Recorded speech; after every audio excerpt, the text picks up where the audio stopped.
Good afternoon, it's Miss G back with The Wizard of Oz. When we stopped last time, the great Oz had told Dorothy that she had to kill the Wicked Witch of the West in order for him to send her back to Kansas, which made her very sad. She said, "If you, who are great and terrible, cannot kill her yourself, how do you expect me to do it?" And she was sobbing. "I do not know," said the head. "However, that is my answer. Now go, and do not ask to see me again until you have done your task." Sorrowfully, Dorothy left the throne room and went back where the lion and the scarecrow and the Tin Woodman were waiting to hear what Oz had said to her. "There's no hope for me," she said sadly, "for Oz will not send me home until I have killed the Wicked Witch of the West, and that I can never do." Her friends were sorry, but could do nothing to help her. So Dorothy went to her own room and lay down on the bed and cried herself to sleep. Next morning, the soldier with the green whiskers came to the Scarecrow and said, "Come with me, for Oz has sent for you." So the Scarecrow followed him and was admitted into the great throne room, where he saw, sitting in the emerald throne, a most lovely lady.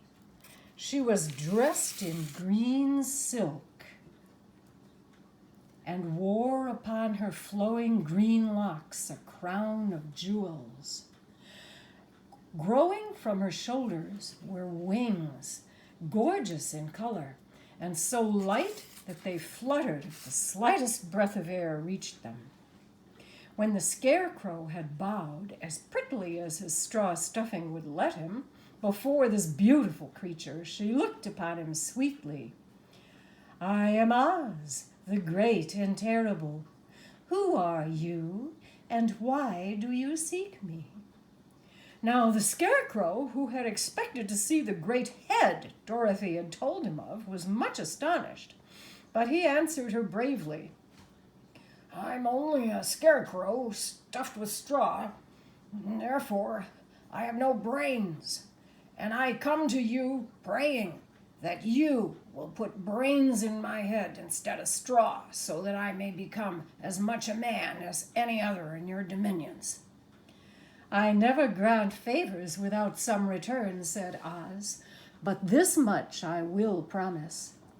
If you will kill for me the Wicked Witch of the West, I will bestow upon you such good brains that you will be the wisest man in the land of Oz." "Well, I thought you asked Dorothy to kill the witch," exclaimed the Scarecrow. "So I did. I don't care who kills her. Now go, and do not seek me again until you have earned the brains you so greatly desire." The Scarecrow went sorrowfully back to his friends, and Dorothy was surprised to find that the great wizard was not a head, but a lovely lady.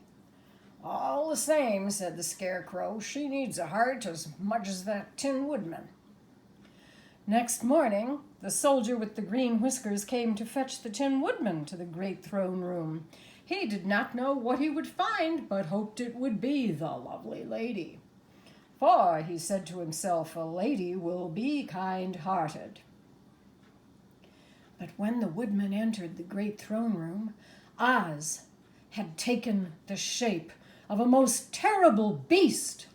It was nearly as big as an elephant, and the green throne seemed hardly strong enough to hold its weight. The beast had a head like that of a rhinoceros, only there were 5 eyes in its face. There were 5 long arms growing out of its body. It also had 5 long, slim legs. Thick, woolly hair covered every part of it, and a more dreadful-looking monster could not be imagined. It was fortunate the Tin Woodman had no heart at that moment, for it would have beat loud and fast from terror. "I am Oz, the great and terrible," spoke the beast in a voice that was one great roar.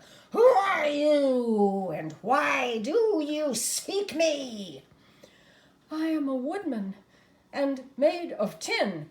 Therefore, I have no heart and cannot love. I pray you to give me a heart that I may be as other men are." Oz gave a low growl at this, but said gruffly, "If you indeed desire a heart, you must earn it." "How?" asked the woodman. "Help Dorothy kill the Wicked Witch of the West," replied the beast. "When the witch is dead, come to me, and I will then give you the biggest and kindest and most loving heart in all the land of Oz." So the Tin Woodman was forced to return sorrowfully to his friends. Next morning, the soldier with the green whiskers led the lion to the great throne room and bade him enter the presence of Oz. The lion saw that before the throne was a ball of fire, so fierce and glowing he could scarcely bear to gaze upon it. His first thought was that Oz had by accident caught on fire and was burning up. Yet when he tried to go nearer, the heat was so intense it singed his whiskers, and he crept back tremblingly. Then a low, quiet voice came from the ball of fire. "I am Oz, the great and terrible. Who are you, and why do you seek me?" And the lion answered, "I'm a cowardly lion, afraid of everything. I came to you to beg that you give me courage, so that in reality I may become the king of beasts, as men call me." The ball of fire burned fiercely for a time, and the voice said, "Bring me proof that the Wicked Witch is dead, and I will give you courage." The lion was angry at this speech, but could say nothing in reply, and while he stood silently gazing at the ball of fire, it became so furiously hot that he turned tail and rushed from the room. He told his friends of his terrible interview with the wizard. "What shall we do now?" asked Dorothy sadly. "There is only one thing we can do," returned the lion, "and that's to go to the land of the Winkies and seek out the Wicked Witch and destroy her." "But suppose we cannot," said the girl. "Then I shall never have courage," declared the lion. "And I shall never have brains," added the Scarecrow. "And I shall never have a heart," spoke the Tin Woodman. "And I shall never see Aunt Em and Uncle Henry," said Dorothy, beginning to cry. "Be careful," cried the green girl. "The tears will fall on your green silk gown and spot it." So Dorothy dried her eyes and said, "I suppose we must try it, but I'm sure I do not want to kill anybody, even to see Aunt Em again." "I'll go with you, but I am too much of a coward to kill a witch," said the lion. "I'll go too," declared the Scarecrow, "but I shall not be of much help to you. I'm such a fool." "If you go," remarked the Tin Woodman, "I will certainly go with you." Therefore, it was decided to start upon their journey the next morning. The green girl, who was very kind to them, filled Dorothy's basket with good things to eat and fastened a little bell around Toto's neck with a green ribbon. They went to bed quite early and slept soundly until daylight, when they were awakened by the crowing of a green cock that lived in the yard of the palace, and the cackling of a hen that had laid a green egg.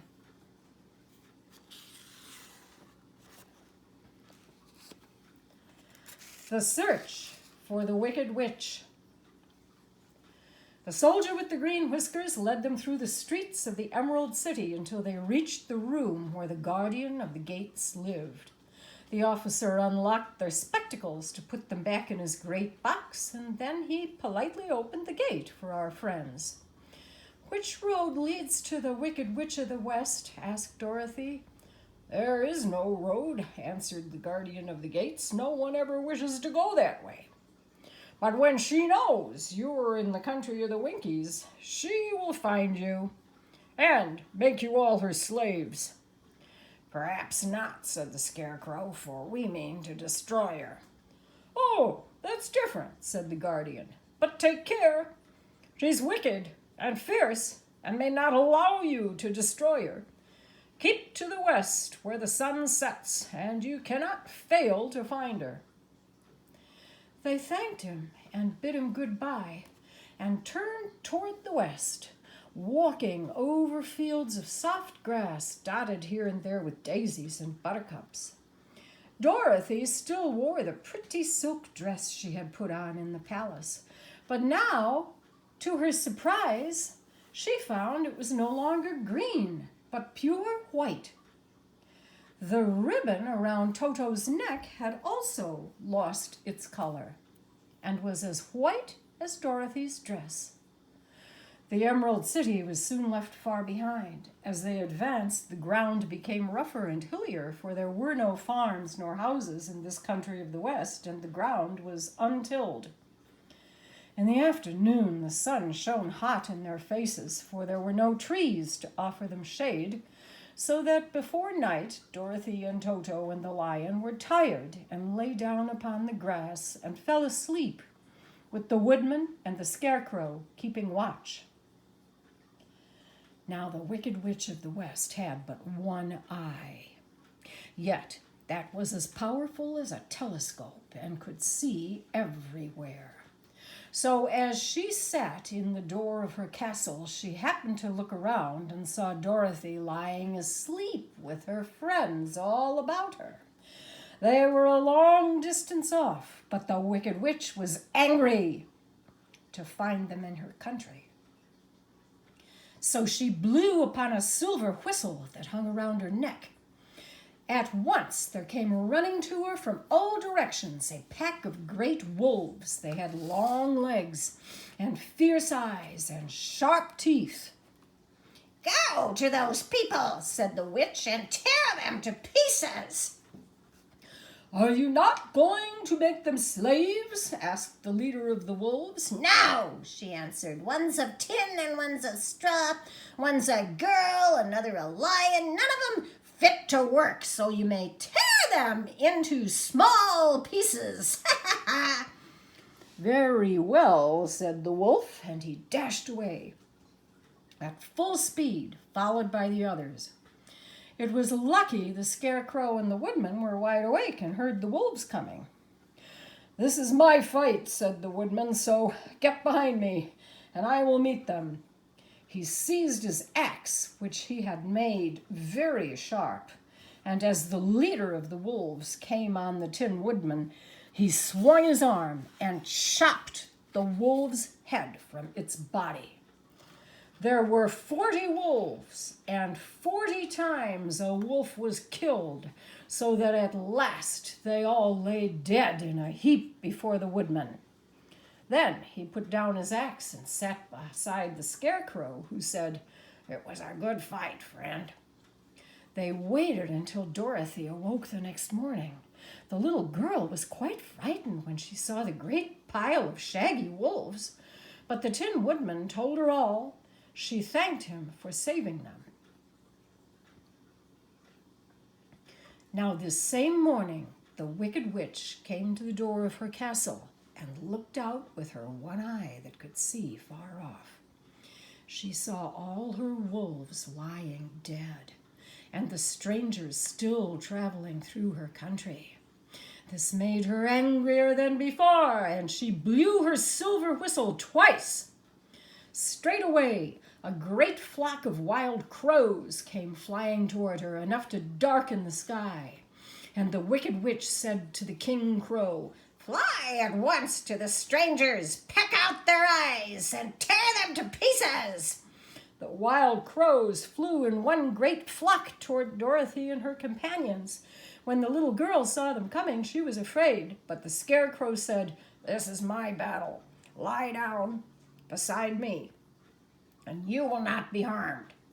So they all lay down upon the ground, except the Scarecrow, and he stood up and stretched out his arms. And when the crows saw him, they did not dare to come any nearer.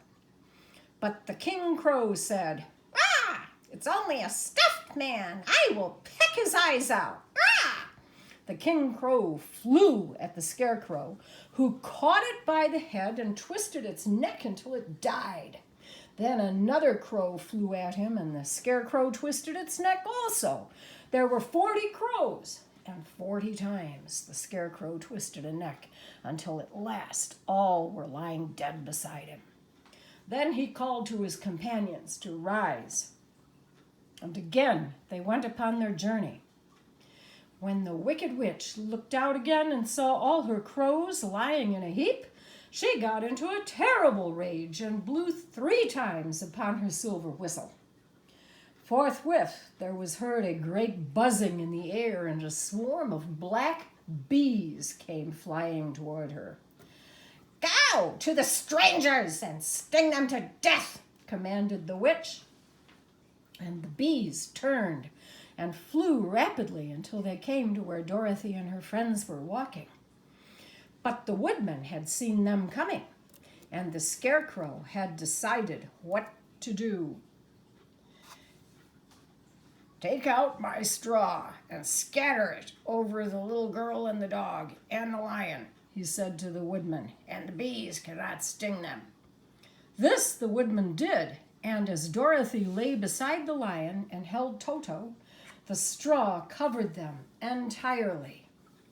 The bees came and found no one but the woodman to sting, so they flew at him and broke off all their stings against the tin without hurting the woodman at all. And as bees cannot live when their stings are broken, that was the end of the black bees. And they lay scattered thick about the woodman like little heaps of fine coal. Then Dorothy and the lion got up, and the girl helped the Tin Woodman put the straw back into the Scarecrow again until he was as good as ever. So they started again upon their journey.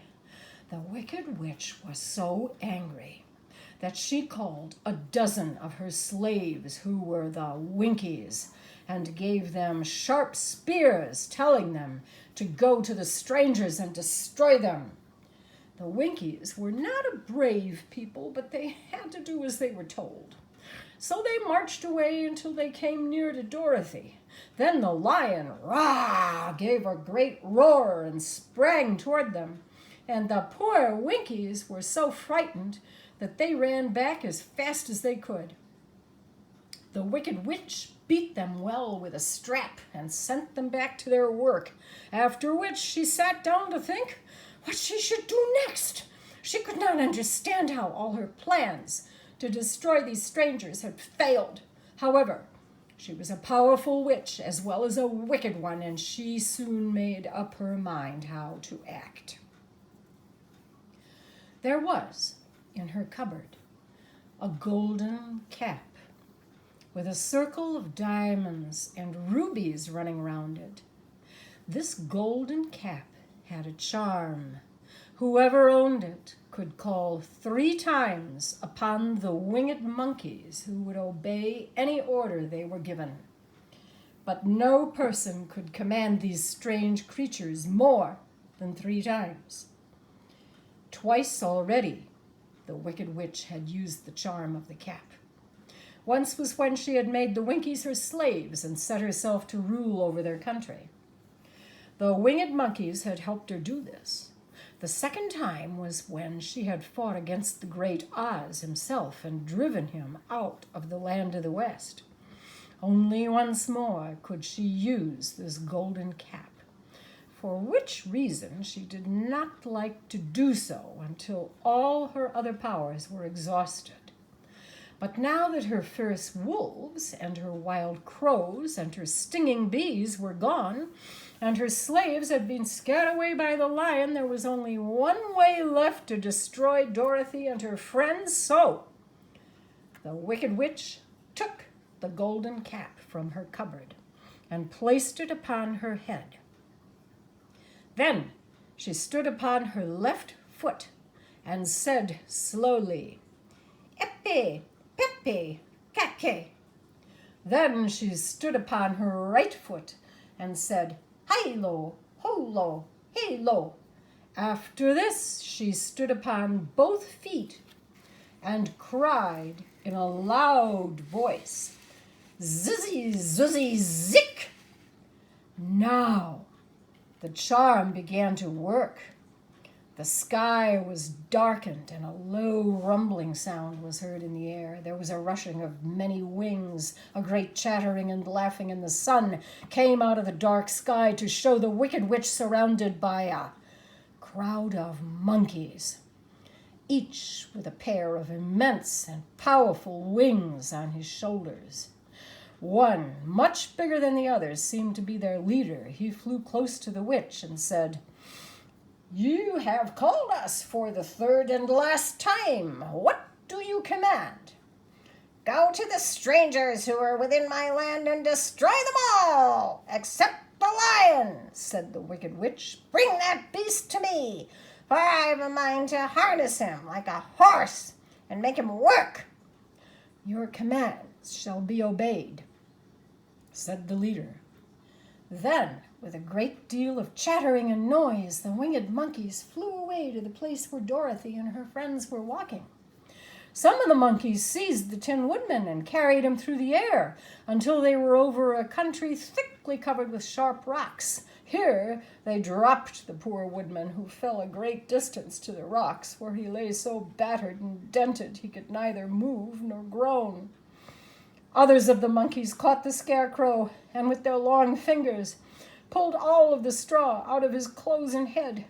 They made his hat and boots and clothes into a small bundle and threw it into the top branches of a tall tree. Others threw pieces of stout rope around the lion and wound many coils about his body and head and legs until he was unable to bite or scratch or struggle in any way. Then they lifted him up and flew him away to the witch's castle, where he was imprisoned in a small yard with a high iron fence around it. But Dorothy they did not harm at all. She stood with Toto in her arms, watching the sad fate of her comrades and thinking it would soon be her turn. The leader of the winged monkeys flew up to her, his long, hairy arms stretched out, and his ugly face grinning terribly. But he saw the mark of the good witch's kiss upon her forehead and stopped, motioning the others not to touch her.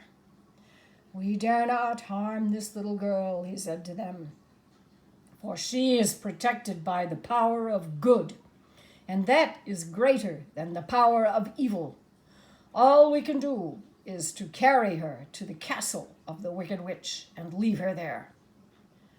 So carefully and gently they lifted Dorothy in their arms and carried her swiftly through the air until they came to the castle, where they set her down upon the front doorstep.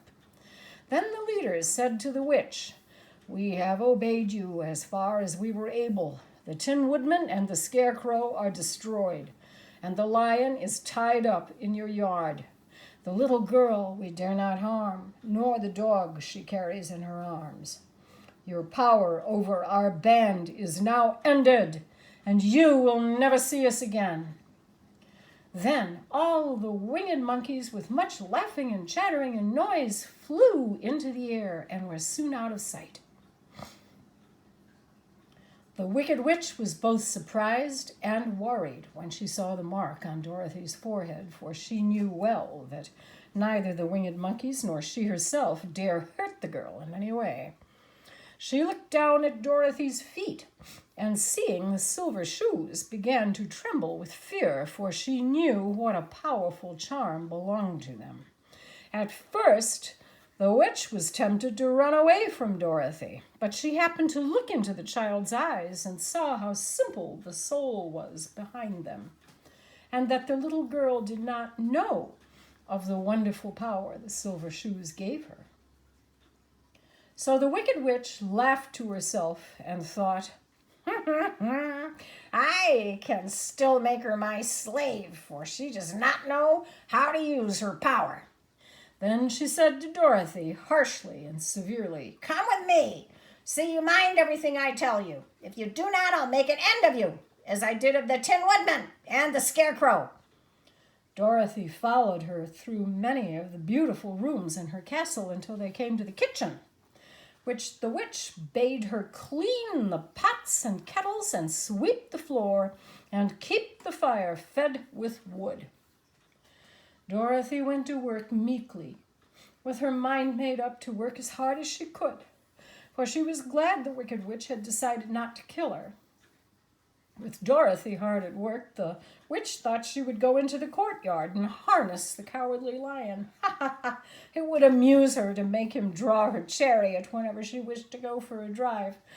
But as she opened the gate, the lion gave a large roar and bounded at her so fiercely the witch was afraid.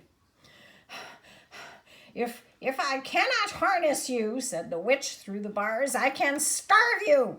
You shall have nothing to eat until you do as I wish. But the lion did not have to do as the witch wished, for every night, while the woman was asleep, Dorothy carried him food. Then she would lie beside him and put her head on his soft, shaggy mane, while they talked of their troubles and tried to plan some way to escape. Dorothy's life became very sad as she grew to understand that it would be harder than ever to get home. Sometimes she would cry bitterly for hours, with Toto sitting at her feet and looking into her face, whining dismally to show how sorry he was for his little mistress. Now the wicked witch longed to have for her own the silver shoes. If she could only get hold of them, they would give her more power than all the other things she had lost. She watched Dorothy carefully, thinking she might steal them, but the child was so proud of her pretty shoes she never took them off except at night and when she took her bath. The witch was too much afraid of the dark to dare go into Dorothy's room at night to take the shoes, and her dread of water was greater than her fear of the dark, so she never came near when Dorothy was bathing. But she finally thought of a trick. She placed a bar of iron in the middle of the kitchen floor and then, by magic, made it invisible, so that when Dorothy walked across the floor, she stumbled off the bar and fell at full length. She was not much hurt, but in her fall, one of the silver shoes came off. The witch snatched it and put it on her own skinny foot. The wicked woman was greatly pleased, for now she owned half their power. Give me back my shoe, cried Dorothy. I will not, retorted the witch, and someday I shall get the other one, too. This made Dorothy so very angry that she picked up the bucket of water that stood near and dashed it over the witch, wetting her from head to foot. Instantly, the wicked woman gave a loud cry of fear, and then, as Dorothy looked at her in wonder, the witch began to shrink and fall away. See what you've done, she screamed. In a minute I shall melt away. I'm melting. I'm very sorry indeed, said Dorothy, who was truly frightened to see the witch actually melting like brown sugar before her very eyes. Didn't you know water would be the end of me? Asked the witch in a wailing, despairing voice. Of course not, answered Dorothy. How should I? Well, whispered the witch so faintly she could barely be heard, in a few minutes I shall be all melted and you will have the castle to yourself. I've been wicked in my day, but I never thought a little girl like you would ever be able to melt me and end my wicked deeds. Look out! Here I go! Here I go!